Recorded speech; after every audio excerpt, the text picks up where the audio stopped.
Queremos evaluar la integral de línea de x al cubo, y al cuadrado a lo largo de la curva C con respecto a x. Observe cómo esta integral de línea no estamos integrando con respecto a S o longitud de arco. Nos estamos integrando solo con respecto a x. Donde la curva C es el arco de la curva x es igual a, y al cuadrado desde el punto 0,0 al punto 1,1. Así que primero echemos un vistazo a la curva C en el plano psi. Aquí tenemos la gráfica de x es igual a y al cuadrado. Observe cómo este punto del origen es el punto 0,0, y este punto es el punto 1,1. Así que este es el camino de la integración, pero solo nos estamos integrando con respecto a x, no a la longitud del arco. Entonces, para evaluar esta integral de línea mirando nuestras notas a continuación, la integral de f de x, y a lo largo de la curva C con respecto a x es igual a la integral de a a b. De f de x de t, y de t veces x' de t de t. Por lo tanto, debe escribir la función integrada dada como una función de x y como una función de t, usando las ecuaciones paramétricas para la curva C, y luego el diferencial x es igual a x' de t de t. Entonces, debido a que la curva dada es x igual y al cuadrado, para las ecuaciones paramétricas dejemos que y de t sean iguales a t, y ahora x o x de t es igual a t al cuadrado.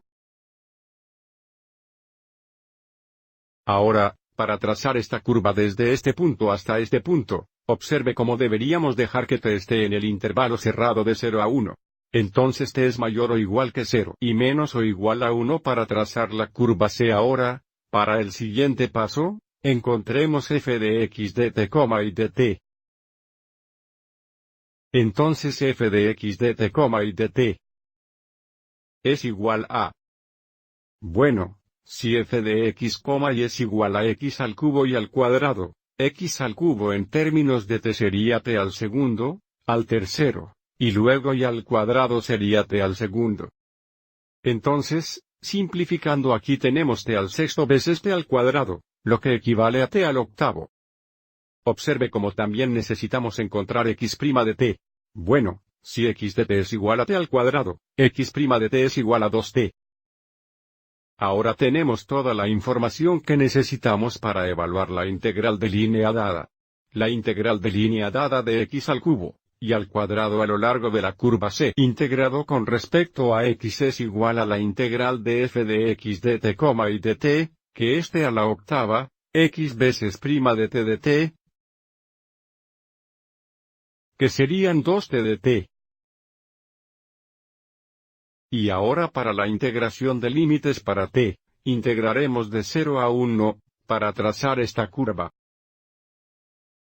Así que simplificando tenemos integral de 0 a 1 de 2t al noveno de t. Vamos a seguir adelante y evaluar esto en la siguiente diapositiva. El antiderivado va a ser 2 veces t hasta el décimo dividido por 10. Las dos décimas se simplifican a una quinta parte, por lo que tenemos una quinta vez la cantidad. Cuando t es 1, tendríamos 1 al 10 y cuando t es 0, tendríamos 0 al 10. Lo que nos da un quinto por 1 o solo un quinto. Este es el valor de la integral de línea dada. Espero que hayas encontrado esto útil.